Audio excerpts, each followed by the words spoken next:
Hot Shots looks at a movie. The Ice Harvest is a very funny but very dark film about two guys who embezzle over $2 million from a mob boss on Christmas Eve. Did I mention how it is very funny but very dark?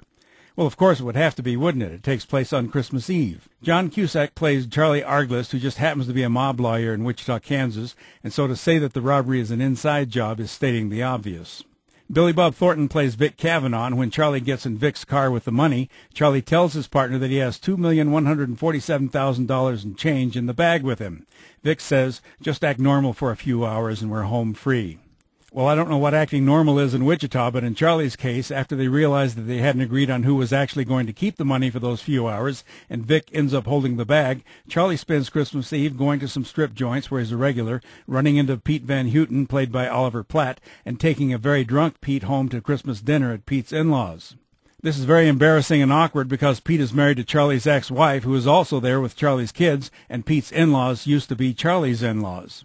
The evening also involves a very compromising photograph of a local councilman with Renata, who runs one of the strip clubs, which Charlie turns over to Renata and says he wants nothing in exchange, and innocent encounters all night with a police officer, all in the midst of a very terrible ice storm that makes traveling around very difficult, if not impossible. Oh, and not only that, but Roy Gillis is in town looking for Charlie and Vic. Roy is the hitman for the mob, and so to say that Charlie and Vic try to avoid him is again stating the obvious, along with saying that murders are involved. The final fight scene is definitely not one you usually see in movies, and to say that things go from worst to worst for Charlie is also stating the obvious. The Ice Harvest, however, goes from better to best. I'm Dan Culberson, and this is Hot Shots.